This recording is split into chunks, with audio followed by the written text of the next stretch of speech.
year last year. I can report that our caucus is in good heart. We've had some really useful discussions this morning, very much focused on the future, and those conversations will be continuing this afternoon. I think the conclusion that we can reach from the government's 100-day plan was that they've got a lot of things they want to stop, a lot of things they want to repeal, a lot of things they want to cancel, but they don't actually have a plan for New Zealand's future. So that's something that we're very much focused on as a Labour team, making sure that we're developing up alternative ideas for New Zealand's future, that we're actually offering New Zealanders a positive vision about how this country can continue to go from strength to strength, how Kiwis' lives can be better, and that's what we'll very much be focused on over the next 2 to 2.5 years. We will be doing our job as an effective opposition, holding the government to account. We'll be formulating new ideas and new policy as we head towards the next election, and we'll be focused on rebuilding our Labour movement. I think we're off to a very good start in opposition. Nobody likes to go from government to opposition, but our team has really pulled together. We're getting into that challenge, and we're very focused on doing a good job of that, so that we can regain the right to form government after the next election. So this is a new era for the Labour Party. We're rebuilding, we're focused on the future, and we're going to be a very effective opposition. You make any decisions around new policies this morning?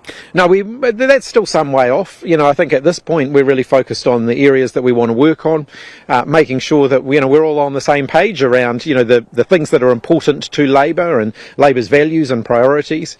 We're also focused, I guess, on the transition itself. There are some of our significant number of our MPs who've never been in opposition before, so making sure that we're drawing on the experience of those who have been in opposition to make sure that we're a very effective opposition and holding the government to account. You say it's a new era for the Labour Party. How can that be true when it's the same leader who lost the election? Because we're focused on rebuilding the Labour Party. We're focused on making sure that we're focusing on the issues that are important to New Zealanders, that we are producing, and presenting New Zealanders with a compelling alternative vision to the negativity and the rearward-looking focus of the current government. So what is that vision? I mean, it sounds very similar to the last iteration of the Labour Party. How is this a new era at all?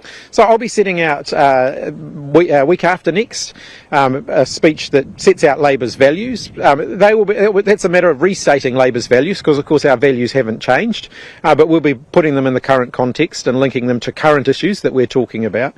And then after that, there's another speech coming which actually really articulates the vision of New Zealand that we want to create. It's important that we work through that. We've got the next election's not going to happen next month or even potentially next year, although you never know what might happen given the instability of this government. But we'll be ready to go whenever that happens. Putting them in current context, if a Labour value, give me a Labour Party value and then tell me how that means something different in context. If you look at one of Labour's core values, so the hint is in the name, is that New Zealanders who are working hard should be able to get ahead through their hard work. The way we actually achieve that in the 21st century looks a bit different to the way it looked in the 20th century. How so? Well, if you look at the Labour Party of the 1930s, the first Labour government, there were much more large industrial workplaces, than there are now. The nature of work has changed. The nature of the jobs people are doing has changed, and we need to adapt and evolve to that. So the gig economy and the work that, we started this conversation with the future of work when we were last in opposition, and we'll continue it now. The nature of the way people work and balance their work and their life has changed pretty dramatically in the last 20 or 30 years. And so we've got to make sure as a Labour movement that we've got answers to the challenges that people face today, not necessarily the challenges that they faced in the 1930s when the Labour Party first got into government. Did you discuss tax today? No, we haven't had much of a conversation on tax, but we're all committed to a fair tax system for New Zealand, and we'll have a tax policy going into the next election that will be clear, it will be well understood, and it will be well developed. Confirming that policy though and working on it, will that be a challenge for you and for the party? You've got some MPs who have some pretty strong held views on what should happen. Of course, and I think there's a range of issues in any political party that's as broad as the Labour Party, and we are a very broad party. There will be a range of views, but I'm absolutely confident that everybody here is committed to the team, and so of course you'd expect to have different views, and I know as a team we will work through those, and we shouldn't shy away from the fact that people will have different views either. But tax doesn't sit in isolation from other issues. Our policy on tax will fit with our wider economic policy. policy and our wider social policy as well. You know, you can't view tax just on its own. You've got to view it in the wider context. When will Labor release its tax policy? Will you do that far in advance from the election, or will it be an election year? I'm not going to put a particular timetable on that right at this point, but we're certainly going to be working on making sure that our tax policy links with our broader policy that we take into the next election, because, you know, tax doesn't sit in isolation from the economy, from debate about the economy, or from debate about government spending, or various social issues that we have. So people might have to wait until 2026 to do what Look, like I said, I'm not going to put a timetable on that, but I wouldn't be expecting us to be releasing a detailed tax policy in the next 12 months. You've taken some criticism since the election of being a bit of a low energy opposition, and a lot of that appears to be that everyone's exhausted from COVID governance and the election, and I've got some sympathy for that. But does today mark the start of anything? Like, you're going to suddenly start being a bit more active on issues? Well, I absolutely reject any notion that we're a low energy opposition. Actually, if you look at our work in the House, we've been lively, and we've actually been putting the government under real pressure. They've got a very backwards looking agenda for New Zealand, and so, you know, we're making sure that we're holding them to account on that. But, you know, a 3-year parliamentary term is a marathon, not a sprint.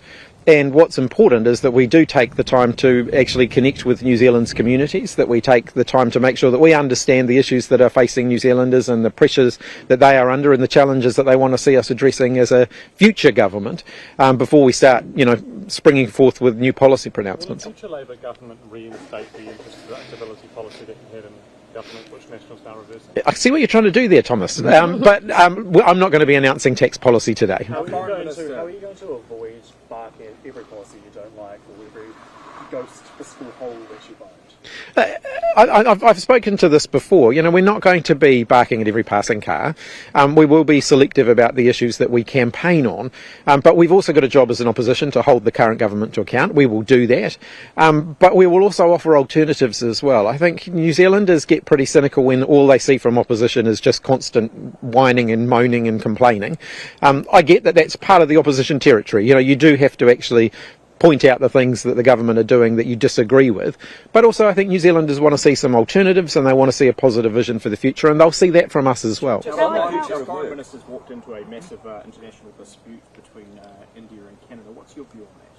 I think Winston Peters should know better. This is one of the most controversial issues, you know, facing the relationship between Canada and India, and therefore by extension some of the other countries who are, you know, involved in some of those security arrangements.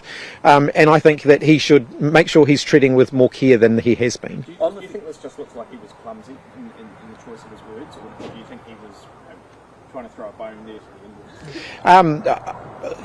People form their own judgments on that, but I think the New Zealand Foreign Minister needs to be pretty circumspect in conversations about these sorts of issues. It can create, you know, pretty significant ripples internationally that aren't in New Zealand's best interests. Just going back to that, what Jamie was talking about, the alleged $90 million blowout. Deborah Russell this morning said that they got that wrong, and then we have the story today about the landlord tax in terms of how many people own how many properties is what you put out over the weekend. Are you guys getting this interest deductibility story? Is it just way wrong from your perspective? Well, look, here's a number that no one can disagree with. Their own costings show that the interest deductibility policy for landlords will cost $900 million a year once it's been rolled out. For $900 million a year, they could guarantee the future of the Food in Schools program, they could pay the police properly, and they could do a range of other things that they're currently saying are unaffordable. So this is all about priorities, and the government's priorities are wrong. It's also beyond doubt that for landlords who own large numbers of rental properties, they will disproportionately benefit from this policy. I understand that, but I'm talking about these two specific press releases that you put out. You got them wrong, didn't you? The issue around how the cost of this is accounted for is really a novel accounting treatment by the IRD in terms of the way they're accounting for that, which actually is different to the accounting treatment that the National Party had in its own pre-election policy. Right, but specifically on the press releases, on Thomas's story today around how many landlords are being impacted by this and how many of them own 200 plus homes. You got that one wrong. Can you? No, I wouldn't conclude that. I mean, Chris Bishop's making some claims, but he regularly does, and the factual basis for some of the claims that he makes is often in question. Do you stand by likening the government to a dictatorship when you wouldn't even use that term to describe Xi Jinping? No, that's not exactly what I said. I said the fact that the government have been elected does not give them the approval to operate for 3 years as an elected dictatorship. The reality is there are still democratic processes that are important to New Zealand's democracy. Putting legislation, putting law changes through the select committee process and allowing for public scrutiny of those is actually a really important part of our democratic process. And governments can dispense with that. We did as well from time to time. But this government seemed to be doing it for just about everything that they're doing at the moment. You raised that word dictatorship a number of times throughout the interview. What were you trying to get across if it wasn't like the government to them? Well, like I've said, that they should not behave like an elected dictatorship just because they have been elected. They should still be making sure that they're following the democratic processes of this country. Getting back to the future of work, the centrepiece of Robertson's document in opposition was the social insurance scheme, but you stopped work on it. Are you going to put it back on the agenda, and are you going to have some sort of epiphany which means you can now support it? Look, I'm not going to start announcing policy on the hoof. The way we ensure that people are properly supported in work, the way we ensure that people are properly supported during gaps between work, whether that's because they lose their job or because for health-related reasons they're unable to work, those are all live issues that we absolutely will work through. But you've got the document there. I mean, you've worked through it last time you were in opposition. And a lot's happened since then, where that's something that we produced about 8 years ago now, and the world's moved on since then. So naturally, I'm not going to commit to everything that we were saying 8 years ago. Things change. Christopher Luxon has a prediction for Labour, and it's that Kieran takes the lead. What do you make of that, Kieran? Well, let me make a prediction first. I'll still be the leader of the Labour Party long after Christopher Luxon's been rolled as the leader of the National Party. And I'll let Kieran comment on that as well. If things were going well for the Prime Minister, he wouldn't feel the need to start talking about that sort of nonsense. I've made it really clear, as has everyone in the caucus, that we are 100% behind Chippy. We back him, we want him to be our leader, and we want him to be the next PM. You won't be the leader in 2026? We want Chippy to be the PM in 2026. We back him to do it. Back on the dictatorship point, your MP Greg O'Connell this morning went as far as to say that New Zealand could become like the United States and Russia if it continued to skirt around the parliamentary processes. Is that appropriate? Like I have said, we have democratic processes in New Zealand for a reason, and we should be proud of our democratic processes because they mean that governments get elected every 3 years, but that's not the end of the matter. That's not the only input that New Zealand citizens get to have into government decision making. This government's behaving like you only get a say once every 3 years. Actually, I think our democracy deserves more than that. I think New Zealanders deserve better government than that. Government should be something that you do with people, not to people. This government are very much focused on doing things to people and basically saying you can either like it or lump it. I don't think that's good enough. Now that you're not, New Zealand could go down the path of Russia. Like, is that even in the realms of being Well, I think if you look at, the other example that he used of the United States, where things are much more polarised there, and I don't think that's the sort of territory we want to get into. When you start short-circuiting democratic processes, like parliamentary process, you do end up in a much more polarised environment, and I think that would be sad for New Zealand's, for the overall health and vibrancy of our democracy. Would you commit to getting rid of the 100-day plan idea and not using the 100-day plan as an excuse to do urgency if you want? No, absolutely not. I think 100-day plans can be very useful because you can put them out before the election and it gives people a very clear idea of what to expect within 100 days. What New Zealanders are seeing, though, is that there are issues that are being canvassed within that 100-day period that were not in the 100-day plan, and they were not actually part of the issues that the current government campaigned on. They did not campaign on rolling back New Zealand's world-leading smoke-free legislation, and yet they've rammed that through within 100 days without any public scrutiny so that they can use the extra money that they're going to gain from that to fund their tax cuts, which are unaffordable. Now that you're no longer Prime Minister, are you prepared to admit that Xi Jinping is a dictator? No, it's not a word that I would use to describe him. Is this caucus going to discuss co-governance?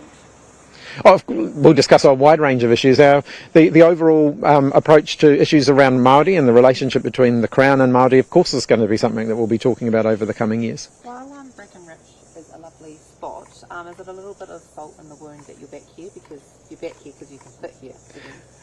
This was the first Brackenridge retreat, which was in 2015. I organised when I was the Chief Whip, and I chose this venue because it's a great spot, and I like it. Yes, but to the point, your caucus is depleted, and that's why you can fit back here. Is that a little bit of a sore point that obviously that's why you're here. Oh, of course, I'd love to have more MPs. But we've actually had we've had Brackenridge retreats with too many MPs to fit in here, and there's another place down the road that we've used as well. Just on your plan to put forward viable alternative policy to what the government's offering, how are you going to sell that? Because arguably, when you're in government with a huge platform, you struggle to sell some quite key policies like free waters, for example. How are you going to get that cut? Well, I'm not going to start selling policies until we've decided what they're going to be, and that's got to be the first focus, is actually making sure that we're clear on the issues that we want to campaign on, but also the opportunities that we see for New Zealand into the future, and that's really where a lot of our conversations focused at the moment. But we'll be a very vigorous opposition, and we'll be a very effective opposition, I think, and a lot can happen in 3 years. Do you think though that the way that you deliver your policy and what you actually want to achieve needs to be done better so that the public can actually see what these viable Of course. I mean, look, we're not spending a huge amount of time looking backwards, although we do look backwards for the lessons that we can learn from that. We had a really disruptive 6 years in government where, a lot of the things that we campaigned on proved to be very challenging because of the environment that we were governing through. There's a lot to learn from that, and we'll make sure we learn those lessons, but we're very much focused on applying that in a future focus. Do you have any comment on the government ditching the SNAs, putting them on the chopping block? I just think it's another example of the government winding things back without a plan to move forward. The SNAs are an important policy in terms of protecting our Indigenous biodiversity, in terms of making sure that actually the planet that we pass on to future generations is one that they can continue to sustain life with. I know it's a policy that for a small number of landowners got them, they had quite an interest in that, but actually in the bigger scheme of things, it's a pretty important one. On governance, do you think the conversation that happened at the election means that the book is closed on that way of dealing with treaty issues, or do you think you can actually go to an election and take a co-governance policy to the election and win again? I think it'll be a live issue for this term because, of course, the current government are talking about rolling back various co-governance arrangements, some of which they entered into themselves when they were in government last time. And so I think it's going to be a live issue. And I don't think that we should say that there won't be future co-governance arrangements because the ones that we have in place have been very successful. And I think it would be a shame if we turned our back on what's effectively been 4 or 5 decades worth of progress on addressing some of the past wrongs. And co-governance has actually been one of the ways that we have done that. Just back on the point about the 100 days before, Christopher Luxon seems quite keen to continue to use that across the rest of the parliamentary term and, work things in quarterly targets and having performance reviews regularly and sort of using that chief executive style. Do you see merit in that? And in terms of how you're going to work your caucus over the parliamentary term, how are you going to do that? There can be merit in that, but of course I think he wants to work in terms of quarterly plans because he doesn't actually have a vision for the future. He hasn't made it clear what exactly the government are working towards, so by just setting quarterly targets that are unambitious, he can try and create the perception that they're being successful in government. The reality is I think what New Zealanders really deserve to see from this government is what their overall vision for the future of the country is, and they're not giving any indications that they've got one. What's your strategy going to be around that? Your targets, reporting in, what sort of approach will you take? In terms of as the opposition, this year our focus very much is on reconnecting, listening, engaging with the community, starting to identify the issues that we want to campaign on. Next year we will be in more detailed policy development, and then come election year we'll be telling people what our policies for the next election are going to be. What does that specifically look like? So, for example, you go out to unions and community groups that you have relationships with or are building them back up with. Do you say to them, okay, let's talk again in 3 months, 6 months, a year, and actually see how things are going? Or how Absolutely. I'd envisage my team, the Labour spokespeople, out there engaging with the community at all levels. So that means engaging with community organisations, engaging with unions, engaging with business, but also engaging at a really grassroots level as well. So what input will the Policy Council have into these kind of deliberations? So the Policy Council will be helping to facilitate and lead that discussion. We'll have some discussion documents, some policy discussion documents setting out issues on a range of options on a range of issues, which the Policy Council will help to lead. But the spokespeople will also be involved in that process too. Because you don't have to be very clever to think that the Policy Council is probably likely to come down and favour of some form of wealth or capital gains tax. Well, the Policy Council is, I've met with them. I think they're doing a fantastic job. They're very focused on the future, but they're also very focused on the fact that whatever decisions we make around tax, they have to actually fit within the broader policy agenda that we're putting forward. You can't consider tax as an isolated issue, and I know, and the Policy Council aren't considering it as an isolated issue. In terms of the new government, which ministers do you think are performing well? Who do you think is performing poorly? I think overall the government has been pretty disappointing to date. I think, New Zealanders voted for change. I think the change that they're getting isn't probably the change that they had in mind. I don't think when they voted for a change of government, New Zealanders voted for more people to be smoking, for more children to be in poverty, for action on climate change to be rolled back. But that's effectively the government that they're getting. And so I think New Zealanders would be entitled to feel a bit disappointed with this current government.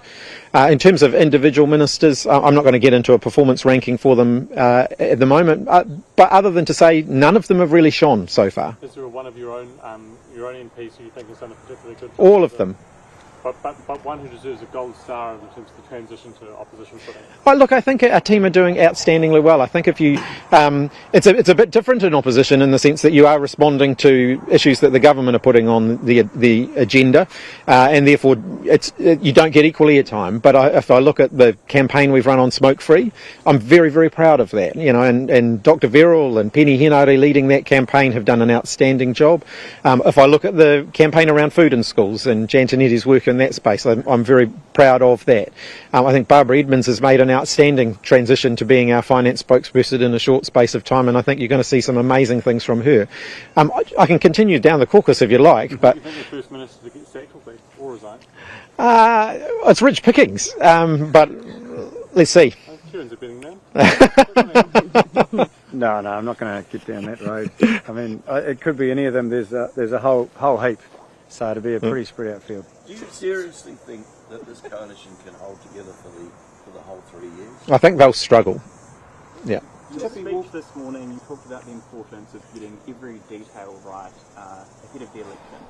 How do you feel then that in the past 2 weeks you've got two key financial details wrong in your opposition work? Those are arguable points. I think the key thing for New Zealanders when we go into the next election campaign, and we will draw on our past experience of the last 6 years, is that we will go into the campaign with a detailed policy program that we have worked through, not just what it should look like, but actually how we would implement that, so that New Zealanders can have confidence that if they give us their vote, and that's what we'll be aiming for, that they know what they're going to get and they know when they're going to get it. Was your speech telling your MPs, please do better?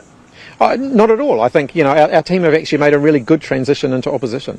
Chippy, just on Party Māori's membership of the GSP of Caucus, will you support that and consider supporting it? The Labour Party caucus hasn't taken a final decision on that, so as soon as we have, I'll let you know.